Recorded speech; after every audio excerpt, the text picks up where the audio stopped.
Hey, listeners, joining me today for In the Suite for this incredible broadcast is the one and only Nicole Casperson, New York City journalist and founder of What the Fintech newsletter with over 40,000 readers. This conversation was originally recorded live from ExchangeETFs in Miami in April of 2022. That is one of the largest gatherings of exchange-traded funds professionals, users, tech providers, and more in the industry. I want to personally thank them for rolling out the red carpet and making this exciting conversation possible with the one and only Nicole Casperson.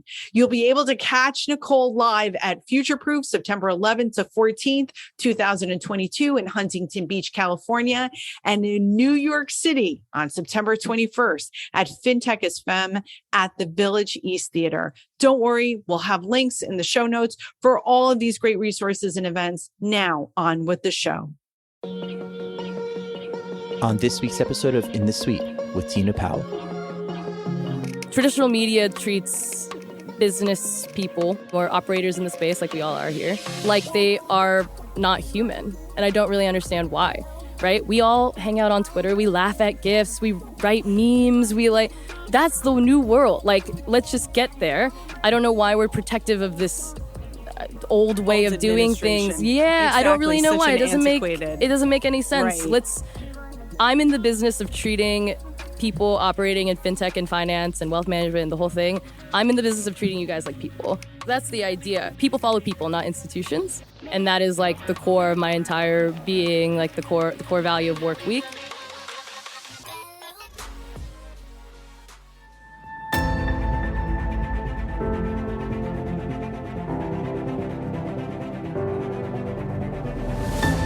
Hi, this is Tina Powell, host of In the Suite, where I sit down with top women leaders and some of the biggest names in the financial services and the wealth management industry. Together, we'll discover some of their best secrets and top strategies to grow great business, build a strong brand, and lead teams in the 21st century. I hope you'll enjoy hearing their amazing personal stories of triumph, trepidation, and transformation in hopes of becoming better leaders ourselves. The time for you to lead is now, and you're in the suite. Joining me today in the suite is Nicole Casperson, New York City journalist and founder of What the Fintech newsletter, a contemporary, sizzling weekly newsletter boasting over 40,000 readers, hosted by the media company Workweek. Being a true contemporary journalist branded for our time, What the Fintech also offers a newsletter, YouTube channel, and a podcast covering the evolution of fintech with a focus on innovation and inclusion. Tired of hearing a one-dimensional story from the same pale, male, and stale voices that dominate the space, Nicole is bringing stories of diverse leaders. Through her podcast, Nicole has interviewed numerous industry leaders like Shark Tank's Kevin O'Leary, Rishi Khanna from StockTwits, Flori Marquez from BlockFi, Yoshida of Rocket Dollar, and more. And just like Nicole, most of her guests were at one time outsiders to the world of fintech, but now they're making their mark on it. In today's episode, Nicole takes us through her journey from reporter to creator. Nicole intertwines her years of experience as a hard-hitting finance journalist with the industry experience to provide culturally relevant content to create a new financial system that gives equal access to everyone. In fact, one of the many gifts you'll discover about Nicole Casperson in this episode is her unmistakable ambition to bring underrepresented voices in fintech to light. Embodied by the motto, people follow people, not institutions, Nicole is the kind of person who makes sure that everyone's voice is heard in the fintech community, even those who have been traditionally overlooked and underrepresented. In the suite. Wow, Nicole Casperson, take a seat in the suite. Woo, woo, woo. Thank you. Woo. Thank you. It is such an honor to sit in the suite. It's like a crazy thing for me to even say in my head. But yeah, thank you. I'm so honored. Oh my God, I'm so flattered. Thank you so much for accepting the invitation to be here. This is the first time, literally, like drumroll here, Exchange ETFs. You guys have been extraordinary. I appreciate you so much for making this possible here, this live recording in the suite. A big shout out to our awesome listening audience, Johnny Sanguis of Three Crowns Marketing. And we also have the beautiful Suzanne Abrams. That's right. Who is, thank you so much for being here. Look, too. They're the ones that made it out because they're not nursing their hangovers still. That's what this is. Yeah, no, I mean, I was like a little slow moving this morning, not gonna lie, but all worth it to hang out with the FinTwit community in real life. So we're going to talk a lot about FinTwit. I want to get right into it, Nicole, because you made a bold power move. And that is, when we talk about being here in the suite, that's what it's for. Bold power moves by women in the financial services industry. And when you moved, I took notice, and so did a lot of people. Tell us about it. I really had no idea that people would take that much notice. So that was really mind-blowing and amazing, and it's still happening. So super honored. Basically, What the FinTech is a podcast. It's a newsletter. It's a community created for the FinTech and the financial services world for professionals. And I created it for a number of reasons, but the biggest one was kind of me noticing a lot of discrepancies in traditional newsrooms. I've sat in a number of them, some you know of, and it was just so clear that whoever's writing the stories about people in the industry are the people that are also contributing to this larger narrative of what is considered important, what is considered noteworthy, what is considered a part of our industry's history. And when you only have one type of person that is in charge of that, then you only see one type of success story. And I think that's been clear as day. One of the stories I want to share is back in October, there was this art exhibit at the Guggenheim in New York City, and I go literally the weekend that it is about to close. I catch its like last bits. It's called Off the Record. It has 13 artists' work in this exhibit, and the whole point of the exhibit was to question and challenge the notion that media and news and journalism is objective. And I've never said this like on the record, which is funny, but I've always felt it and thought it. And my spicy take here is that like I do think that this notion of unbiased storytelling is BS. Like it's not real for us to pretend like as humans we don't have perspectives and personalities and that doesn't reflect into our storytelling. That's the lie. That like what's really true is that we are humans. We're people that have connections. We're people that feel things and put the dots together. And as storytellers, that's a beautiful thing. That's amazing. We should embrace that. And that to me makes us more trustworthy. That makes us more credible as journalists, as storytellers, as creators. And that is kind of the larger theme of why I created What the FinTech. In that exhibit, last part I'll share, is one of the artists, her name is Sarah Charlesworth. She took a number of different Herald Tribunes from 1977. She put every single front page cover up for 1 month. And she removed the text, so all you just saw was the imagery. And when you saw the imagery without the text, you could tell what was considered history, what was considered important. And there weren't a lot of women represented. There weren't a lot of people of color represented. There was one kind of person represented, and you see that, and it really is eye-opening. So I wanted to bring this sense of inclusivity in content to our industry. And the thing I'm also noticing, and I love the Guggenheim, born in New York City, love that museum. And that museum also, too, by design, disrupts what museums used to be, right? No museum at any time had been created like this. So the fact that you saw this and that it was at the Guggenheim of all, right? I didn't think of it like that. Holy mackerel. And, You're so right. And just a couple weeks ago, I was at the Museum of Arts and Design. And when you see these themes curated in the way, you're like, it makes the obvious, it makes what should have been obvious to us. All of a sudden now we have the sensatory ability to see then things that we couldn't see before. Yeah. Well, and it's like I knew in me that I had questioned journalism and objectivity and storytelling from, like I said, what I've seen in newsrooms. And then you see like this like life imitates art situation or art imitates life and vice versa. And you go to something like the Guggenheim and you see it for real. And you're like, oh, man, I'm not the only one feeling this way. Oh, my gosh, like what I felt inside is real. Other people are feeling this. And that like all of a sudden brings it out of you. Yeah. Did you make the switch before you saw the exhibit, or did the exhibit help you to confirm your choices to make the switch? Like sign from the universe. I'm very much like a believer in Thank that. you, Art. You know, exactly. No, that's exactly what happened. It was very serendipitous. It just happened. It helped push the decision and kind of just solidify it. I remember shortly after that being like, you know what, let's do this thing. Like I sat down with like my partner who helps me with all my creative, and we did it. I created a whole what I called a source acquisition strategy, where I would talk to everyone and let them know what I was doing and that I was changing over and all that good stuff. So, thank you, life, for bringing me that sign. I love Oprah has a quote: the universe is always speaking to me. Oh yeah, and I'm like, bam, that is like that's so deep. So then, did Workweek find you, or did you find Twitter, them? Man? Okay. Twitter. I've gotten like all my jobs on Twitter, by the way. All the jobs on Twitter, you guys pay attention to social media. Yeah, it works. so it's so funny. The funniest part about Workweek is when that connection happened was Adam Ryan, our CEO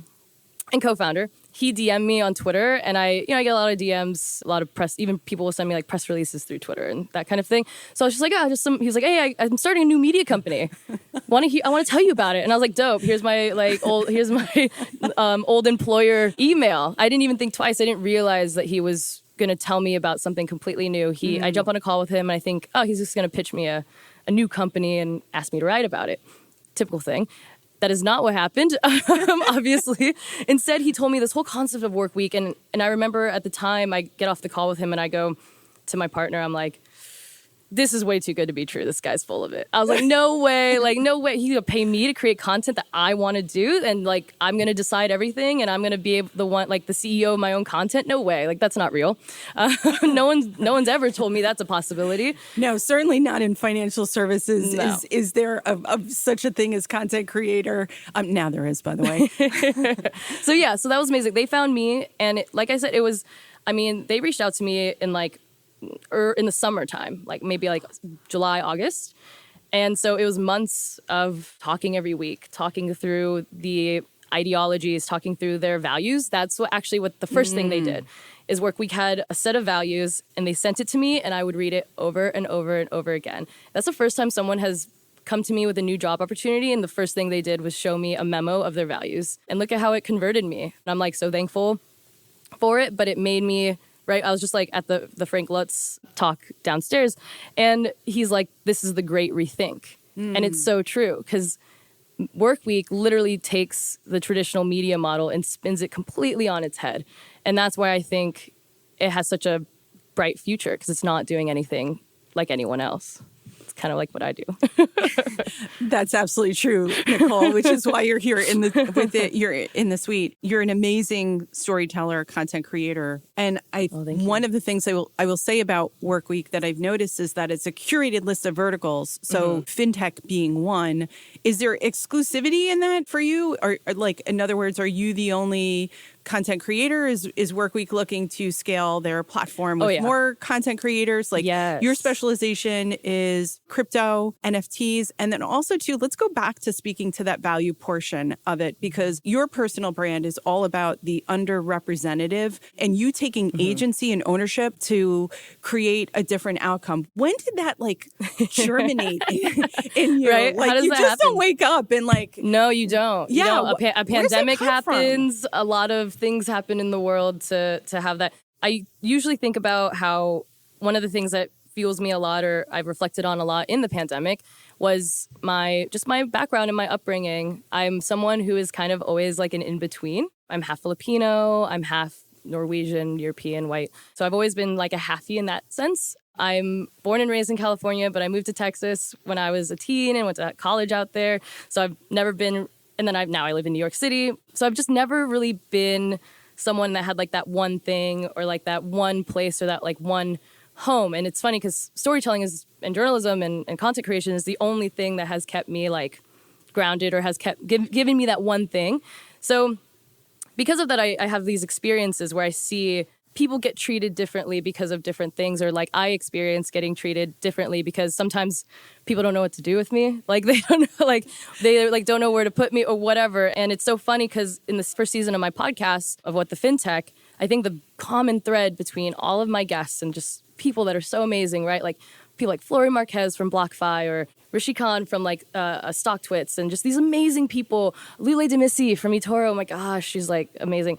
And first of all of those three people I mentioned, they all come from a different country. One, they don't come from America. And that's one. But they all fell, if you will, into fintech because they didn't feel like they belonged in traditional finance or traditional tech, and they wanted to make an impact, like with social good, but use those operational tactics that they have and strategies to like do it in a B2B industry. And so fintech's like the perfect place to do that and to make that like human connection. So I think that all trickles in, right? Like, so fintech's the same, right? Just like I kind of have always been an in-between, fintech's an in-between. So it kind of worked out well for me. Do you think that it's always been that, or because of the evolution of blockchain and new technologies and moving to a Web 3.0? In the beginning, fintech was the sexy platform, right? Everybody called themselves a fintech firm, no matter what their legacy systems look like. The lack of financial literacy is an economic and public health crisis because being financially literate is essential to improving America's standard of living and reducing income inequality. That's where Financial Fitness Group comes in. They're helping empower people by making learning about finances easy, effective, and fun. FFG is the leading provider of unbiased financial education to banks, credit unions, advisors, government agencies, and employers across the nation. Visit financialfitnessgroup.com today to learn more. One of the other things I want to plug about you, because I think that it speaks a lot to the evolution of the fintech industry and just the industry as a whole, and you as a storyteller and a content creator and a reporter with a definite point of view, and that is that your newsletter. This is what I see right now, Nicole, that I did not see previously, and that is the ability of a genre, call it fintech, to tell a story today. There's no doubt that when I listen to your podcast, I watch a YouTube video, and I look at your newsletter, this was created in 2022, not in 1995. Thank God, and right? whereas, sometimes, right, as a marketing agency, we arm wrestle with clients to just like bring them into the world. I love you being that poster child. I want every single person to subscribe to your newsletter. It's fascinating. It's long form. You combine emoji and GIF. And what gave you that ability to be so expressive? I mean, a lot of it came from, I have to give so much kudos to Work Week and my founders, Becca Sherman as well. She's one of the co-founders and our COO. They kind of slapped it out of me, I'm not going to lie. Because, in traditional journalism, you're just always wearing this second skin is what I've always called it. And I've never been, I've been told just over the last 5 years that I've been a part of it since I finished grad school that I'm sorry, but your perspective isn't the point, right? Your perspective doesn't matter. Please don't do that, right? That concept of unbiased, of objectivity. So I'm like, okay, because traditional media cares more about the institutional brand and less about the journalist or less about the creator. So the complete opposite is what's happening right now, right? I am the face of my brand. A lot of people think I like freelance. I don't freelance. Like Work Week pays me. I have a job, like a full-time job. Nothing wrong with freelancing, but like it's like I'm not. People call me brave for that, and I'm not that brave for that because I do have a whole team around me. I have complete support. I have someone. I've got like 3 people just focused solely on growth, on accelerating my growth. That's why outside of my organic growth, that's also why I have 16,000 subscribers in 5 months. But I also do think it's because I found this opportunity gap and what was missing in this space. Traditional media treats business people or operators in the space, like we all are here, like they are not human. And I don't really understand why, right? We all hang out on Twitter. We laugh at GIFs. We write memes. That's the new world. Like, let's just get there. I don't know why we're protective of this old way of doing things. Yeah, exactly. I don't really know why. It doesn't make any sense. Right. I'm in the business of treating people operating in fintech and finance and wealth management and the whole thing. I'm in the business of treating you guys like people and giving you news and perspective and a laugh or a thought-provoking piece of content like I think I kind of wrote last night. So yeah, that's the idea. People follow people, not institutions. And that is like the core of my entire being, like the core value of Work Week. So yeah, basically they had to tell me, hey, it's really cute that you're like reporting the news, but everyone wants to hear your opinion. So if you could just like share your opinion. Wow. And I was like, no, they don't care. They don't care. And then they were like, try it. And then all of a sudden everything kicked off. It's like an installing of a new operating system. Yes. Yeah. Your last newsletter really struck me because you told the story of a woman from North Korea. Yeah. I'd love for you to tell that story. I want to give it justice. Mm-hmm. And I want to give it Nicole's perspective, not my perspective. Oh, thank you. I mean, I think for me, yes, I cover the crypto space a lot. A lot of it is because, frankly, it is the most popular thing. Like back to the Frank Lutz talk that I was just at. That's what he was talking about. We can't get around that conversation. I think that the messaging around Bitcoin and crypto has been completely skewed, unfortunately. And that just sucks because blockchain technology has this amazing ability, right, to see beyond gender, to see beyond race or any of those things, ethnicity, and provide us a financial system that is more equitable, that is more accessible. And in the US, we're so focused on gains and our own kind of financial services world. And you have to zoom out to understand why Bitcoin and crypto are so, and blockchain is so powerful. So to the story, her name is Yomi Park. She is a humanitarian activist. She is someone who escaped North Korea. And she tells this story at Bitcoin 2022 during a panel about how for her, it was being a refugee. You can travel a lot of times from North Korea, you go to China, and then you get to China, and a lot of the times you will end up being kind of captured for sex trafficking, or, men will capture you and make you their wife for a second just so they can have a kid, and then they'll leave you in the dust. And what that does is, how do you have an identity when you fled your country and then just was like treated like trash in another? You don't have a home. You're stateless. And that's what happened to her. I mean, she obviously was able to make it to the States and make it better. But for her, she's helping people in her home country access financial services through crypto. And that's the beauty of it, right? Something that isn't controlled by that government. We have to think outside of our own world to realize how impactful that is. It's the same as happening in Palestine. The same is happening in West Africa.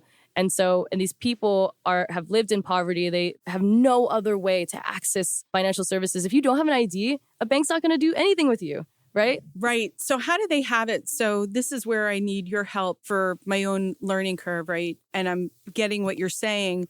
And so I'm imagining someone maybe that doesn't have the type of digital means that we are so blessed and grateful to have.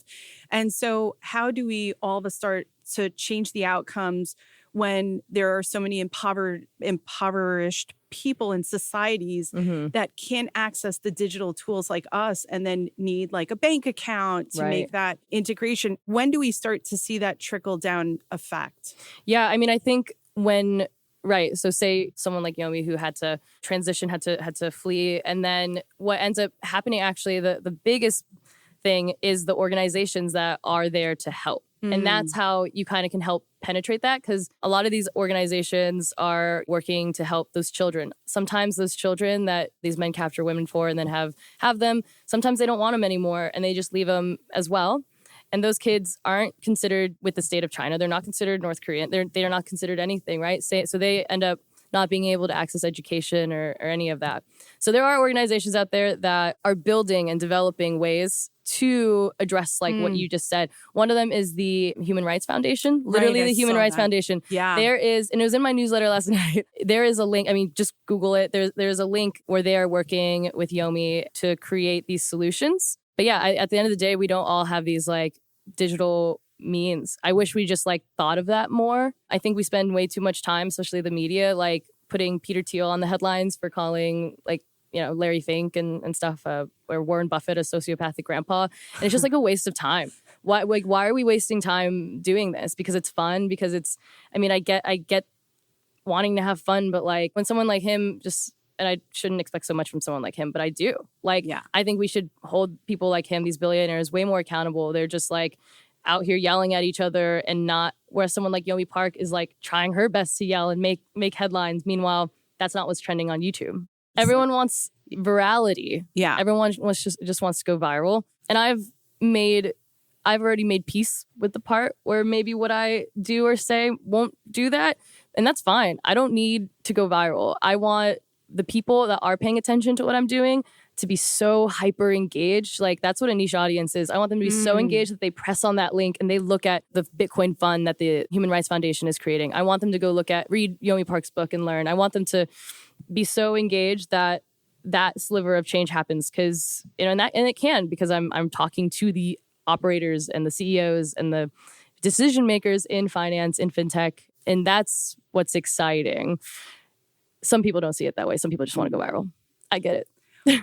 Well, you also have a deep understanding about the companies right here. Again, we're lucky enough to be here at ExchangeETFs. Big shout out. Thank you so much for having us. Yeah. There's some great companies here too. And so what I've done is made a little kind of spinny thing here, you know, and put together a curated list. So I'm going to have Nicole take a spin. If you go right now on my Twitter, so there's 6 different companies represented in my little spinner. And I would love for you to give us like a 60-second soundbite. I'm kind of making this like rapid fire style. Okay. Oh, wait. I pressed it. Okay. Ooh. Okay. I just got Riskalyze. Cool. That's what the wheel says for all the people. Double check my work. Yeah, I mean, love Riskalyze. I firmly believe in looking at leadership to understand the success of a business. And I mean, Aaron Klein is one of the best. So, and he makes it very clear, right? I mean, I wouldn't be surprised if he, hired people in the same way Workweek does and shares a list of values, just because he's upfront about it. One of my favorite things outside of just my love for Aaron Klein and that leadership is actually one of my favorite things Riskalyze ever did was build my tech stack tool, which is still up there. I double checked to see if it's like still available. It is. That's amazing. I mean, sure, is that a way to like help them with what they're doing? Yes, but it's also a way to help advisors, wealth managers, help people understand like, hey, I could pick this custodian or this CRM or this or that. And how does it integrate? And it shows you how to like the step-by-step process on how you should integrate your technologies. And that's really, really cool. So good. I love Riskalyze for that one. That's one of my favorite things they did. Good. Take another spin. Okay. Ooh, okay. So Envestnet is really interesting to me right now. They kind of were the ones that started the trend of this like holistic digital ecosystem. Mm-hmm. You know, it was a year ago, they put $30 million like additional to their operating expenses just to build this out. And now it's like, I'm so confused by, I guess, some of the headlines happening in our trade pubs that Envestnet might be going for sale. Mm-hmm. They seem too big to sell. It's so funny. I was writing about how Envestnet is the acquirer. They're not the ones that get acquired. Mm-hmm. But I mean, I could be wrong. They move closer to me in Philly now. Oh, yeah, right. Oh, yeah, and they move. So they moved their headquarters. Right. A lot of reshuffling. So I will give Envestnet credit for kind of kicking off this like trend of a holistic digital ecosystem. I think that's very cool. And every fintech company should be after that. But I don't know. I think that they're feeling the heat of competition. There's all the other fintech companies on here, like InvestCloud. I might spin on them. They're coming. Orion, they're coming for them, and they're ready. They are ready to build it out. So Envestnet, we'll see. Yeah, give us one more spin. All right, let's see what happens. That's funny. It landed on InvestCloud. Okay, so all right. Yeah, I mean, I think InvestCloud is a company that has the ability to kind of take the crown from Envestnet with their acquisition of Advicent and their Naviplan software. So now they have this amazing financial planning software. And then you have their merger with Tegra 118 and then back to kind of leadership, right? You got Cheryl Nash. Yeah.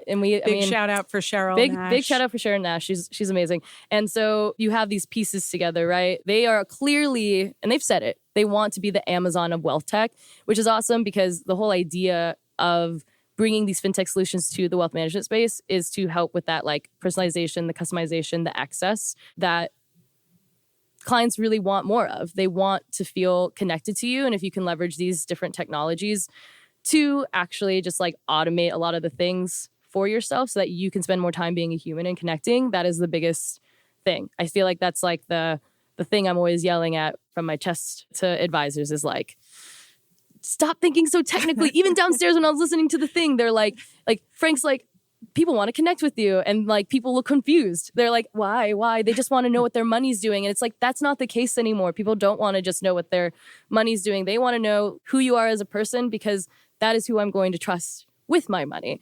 Like, that's like a whole new concept, apparently. I don't know.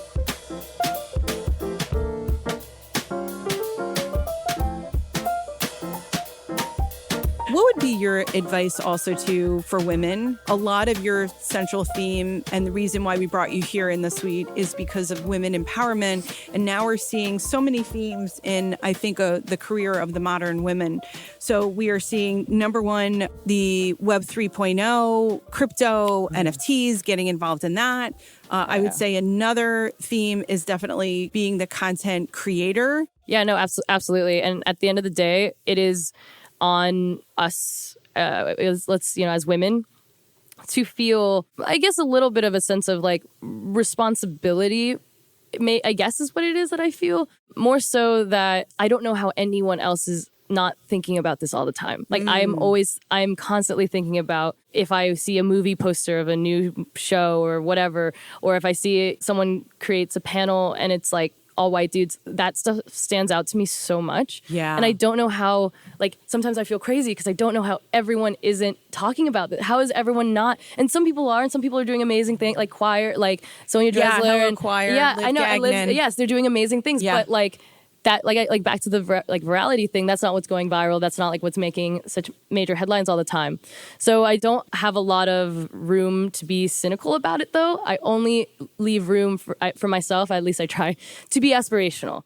I remember like my dad one time when I was first doing What the Fintech, he was like, well, like the world's just the way it is, sweet. Like, how do you, and I love my dad. He's great. He's helped me so much. But he's like, you know, the world's the way it is. Like, it sucks. Like, there's racism, there's this, there's ageism, there's all the things, there's misogyny. And I was like, I know, but I'm turning 28 next week. I'm way too young to, and I mean, it's not an age thing, but that's just how I see it personally. I'm way too young to sit here and say, well, this is it.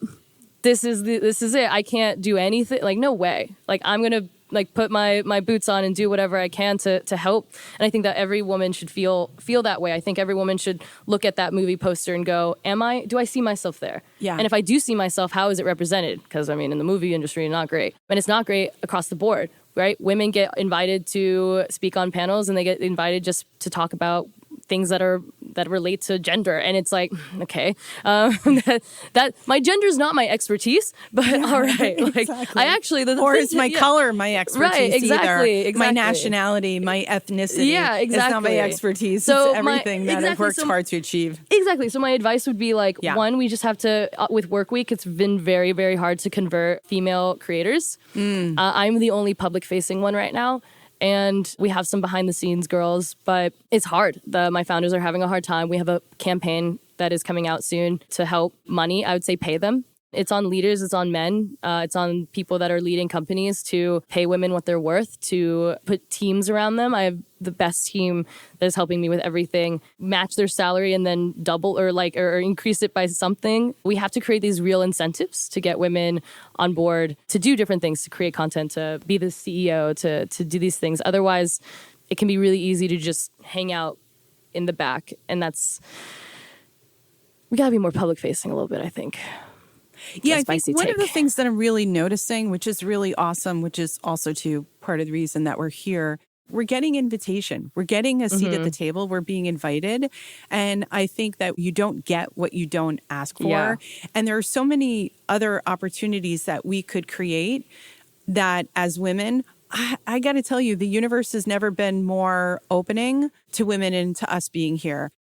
Something I want to make very clear is, like, I did not create What the Fintech to be a women-only or a BIPOC-only content stream. I created it for everyone, but it is through the lens of a person of color, of a woman. It's through my lens. So what does the industry look like when the story is written by someone like me? This is what it looks like. And that's the story that we don't see all the time. Another question about What the Fintech. Who came up with the name? Because I thought that was It was me. It was me. Yeah, I'm the founder. It was me. Yeah, basically, yeah, I came up with the name. I don't know. It just came to me. And then my Work Week team came up with the branding. So it's spelled WTFintech, question mark, which is funny because some people think it's like What the F in Tech, or it's just What the Fintech, and it works both ways. So that's good branding, y'all. Yeah, so good, so good. And this is an event, again, in New York City. The tickets are very affordable. Oh, yeah. It's at a Did that on purpose. fantastic venue and part in the city. I got to tell you, New York City is back. Oh, yeah. It feels good. It's back. I went to the Roxy the other day. I was like at another fintech event across the street. And I was like, oh, the Roxy, I'm having my event there. Let me just pop in. I popped in for a drink. And oh, my gosh, it's just so special. And like I said, that's the whole idea. I feel like there haven't been a lot of events to make these women in the space feel like they are represented. And that's also the idea of what the fintech is like. The gifts I choose and the coloring and everything is mad intentional. There's not a thing I do on what the fintech that is not something that I've thought of and has like a deeper meaning. So like there's a reason why like my gifts are doing something, or there's a reason, and sometimes the reason is just I like cats and it's funny, and sometimes it's I need people to see more brown girls holding money, because those images resonate, and that is something that people don't realize all the time. And anyway, that's what Fintech is Femme is going to do, and you're seeing these amazing women, and you're going to have this energy, and then on top of that, they're in this beautiful space. Yeah, I'm also using that as an opportunity. Again, we've got next gen talent in our agency, and I'm very much trying to make women sticky to this industry. And so I've recruited from outside the industry and bring them into the industry, and I want them to see the Nicole Caspersons of the world. I want them to hear that narrative. I want them to know that it's a fresh, unbelievable opportunity for them, and that there's different ways within the industry that they can touch and intersect with it. Doesn't mean that you have to be good in numbers. Doesn't mean that you have to have like you yourself didn't come to fintech. I thought that didn't start in fintech, right? I thought that was a very incredible story, because someone with your talent, your brain, you've got great academic experience. You taught too in a master's program. You could we did our homework, ladies and gentlemen. In the that suite. Makes me feel so good. Well, because I'm usually the one that does that. It's so crazy when it happens to you. Yeah.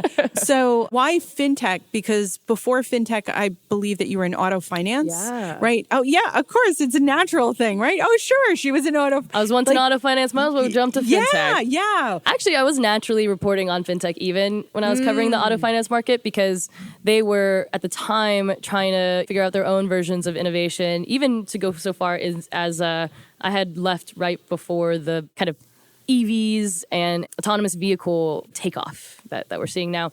Yeah, so I think what's really important about the part where I've reported on multiple different niche industries is that I'm not an operator. I've never actually worked at a financial services company. I've never actually worked at a fintech company. So I'm literally just hearing the different perspectives and the different sides of the industry, and then using my expertise as a storyteller and my background, my education in journalism and mass communications and all the things, and putting it together to be able to present something, to be able to present a perspective, to be able to show people, hey, these are the dots. I'm connecting the dots for people, but I also want them to feel to go through the experience themselves. And that's the whole idea. So I think because I've reported on all these different niche industries, it's helped me, I can adapt. For me, I had an epiphany a couple weekends ago where I thought every industry should have a What the Fintech. It could change its name. But you know what I mean? I could, honestly, I could take what I do and let's say What the Fintech grows to what I want it to be, right? This amazing franchise with this revenue stream that just is that work week is creating these flywheels around me right now. And what if I want a bunch of Nicole Caspersons? I don't want to just be this only one.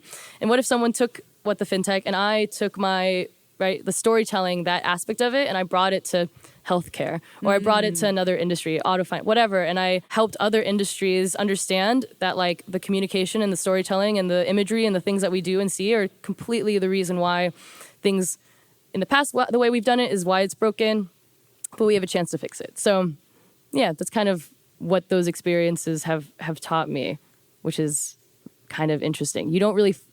I didn't expect to ever fall into financial services. I just got my first job writing about the housing and mortgage industry. But once you're in it, you're oh yeah, there's no way I want to do anything else. And then when I got to auto finance news, anytime we'd have an intern that was a young girl going to college and at Columbia, whatever, journalism school, I was please stay.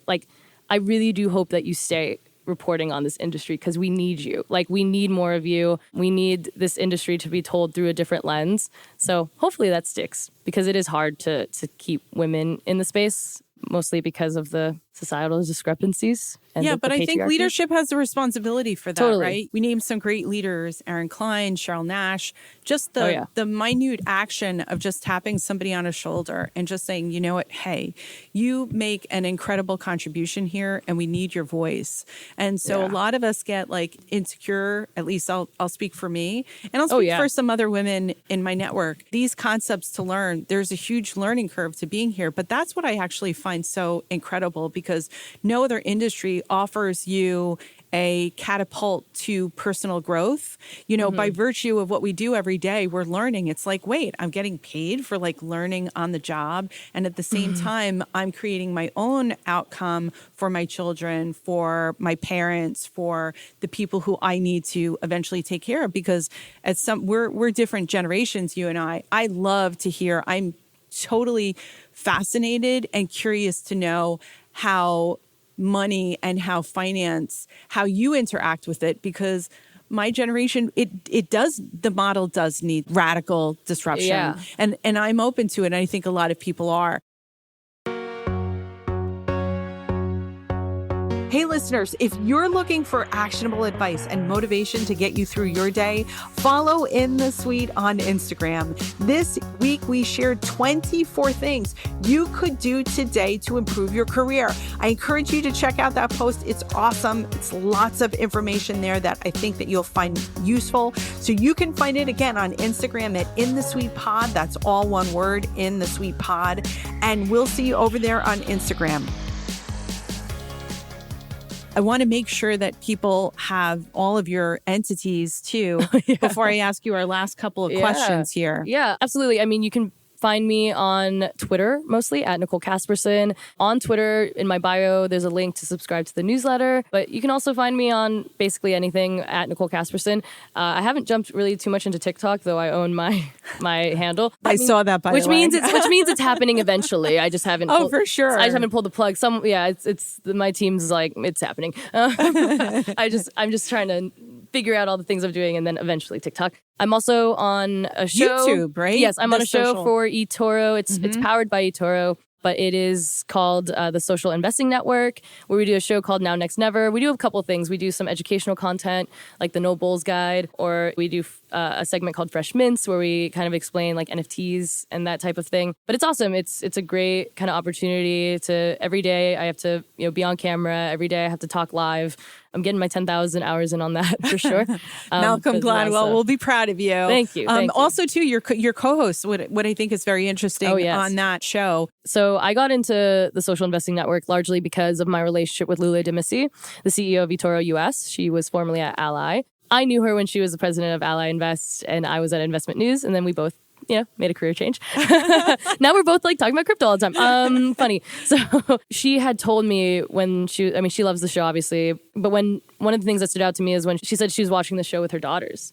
And to see 3 people of color on a show at the same time, talking about finance, talking about business, that's not often heard of. And that's, you go on YouTube, the popular people talking about finance and business, they don't look like me. They don't look like Delano Sapparo, one of my co-hosts. He is a CNBC contributor. He's a financial advisor, which is awesome. And then my other co-host is Zaydon Mani. He is huge on TikTok. He's like the first person I've ever heard say his dream job is to be like a finance entertainment person, which I think is cool. Dope. Yeah. Like, how cool is that? He's like, you know what? I'd love a career in like financial entertainment. It's like so cool because people are consuming finance and business news a lot like they would consume anything like pop culture or whatever, music. And that's the whole idea. I draw a lot of my inspiration from like music and the music industry. And that's how I actually kind of create a lot of my stuff because I think it's all just like so connected. So yeah, she's even got a playlist at the bottom of the newsletter that says, hey, check out this song, check out this artist, which I think is really cool. The marriage of lots of different things that it's not only just storytelling in one dimension that here's your news. It's a newsletter that is fully immersive because you take me in and out of different like pools, right? As it's a Fountain Blue. So we got to think pools here, ladies and gentlemen. So you take me in and out of that, which I think is really cool. Right. Well, I'm talking to you like a human. Yeah. And I'm speaking to you and you're hearing it from me. And for the financial advice any industry, that's what we're seeing. You know, people want that human connection, right? People over people or over institutions, I mean. And I think that's what makes it so credible is that I am just so honest about what I think or what I feel. And yeah, we just need to see more of that. And so I'm talking to you like a human. I'm adding things like, oh, what am I eating? What am I wearing? Like whatever. And it's like, you're getting to know me. And if that's something that suits your fancy, then awesome. I think my favorite pieces of feedback is like, one, when people tell me that they learned something new or that they learned an action item from my newsletter. And then a lot of the feedback I get are from fintech founders or CEOs or people operating in the space that felt very isolated before my content came out. And they feel like finally someone is writing from their purview. And that was exactly the idea. Like, I'm so grateful that it's like that it's resonating, that it's working. Because I had no idea. I could have done this and like no one cared. So that's awesome. And I think if we could have more of that, that would be amazing. So yeah, we need more of that. One of the stories that you also talk, I would be remiss if I didn't have a question about crypto, because it's something that you're so passionate about. And whether or not that I'm reading What the Fintech or the Social Investing Network, I'm always hearing you, even putting something in the feed around that.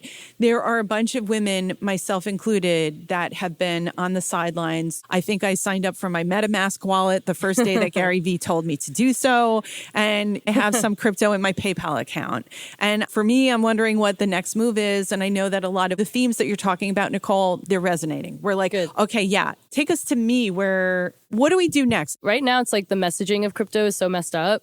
I think we could think a little bit more about how people remember how you make them feel. They don't always remember what you say. It's just something I think a lot about with my content. The messaging with cryptocurrencies right now is making people feel like it is a joke. Like it is a gambling thing. It's a get rich quick scheme. It is a bro club, yacht party, billionaire showdown. And that is not great. So if we could, back to like Yomi Park, if we could get more of that messaging out there and how it helps people around the world. I had a friend comment on one of my Instagram posts and he was like, crypto is genderless. And I was like, that is the point. Like, exactly, right. So I just wish we would have a little bit more openness to, and less kind of virality, right? Back to that on these like yacht parties. And that's to me sometimes what like Bitcoin 2022 has a little missed opportunity with, is like sharing more of like the Yomi Park experience or that kind of thing. There are companies out there that are working on this. I think there's one called DeFi Trends, DEFY Trends, and awesome founder. First of all, their full C-suite is all women from different countries, and they created kind of like the Bloomberg terminal, but for retail investors and specific to crypto. But they also just started an ambassador program where they are having different chapters in different big cities. So like Miami, LA, whatever. And they're actually looking for women to lead those chapters so that they can promote more education, more community around women in the crypto space. There's a BlockFi survey that came out. They do one every year around women in crypto. And the last one that they just did, it literally said that 1 in 10 women are interested in a career in crypto. And that's actually more than a career in fintech. And I mean, I think we're seeing that in many ways, like Katie Hahn's big switch from Andreessen Horowitz and then starting her own fund. So there is room, there is space, obviously, but we just need to kind of lean in. Like we have to lean into the conversation. The messaging is we're still not there. And until we can communicate how crypto is helpful to women, to people of color, to more underserved communities, then crypto right now is just looking a lot like traditional finance. And I'm kind of disappointed in it. But I mean, I'm not going to stop trying to like help change that messaging.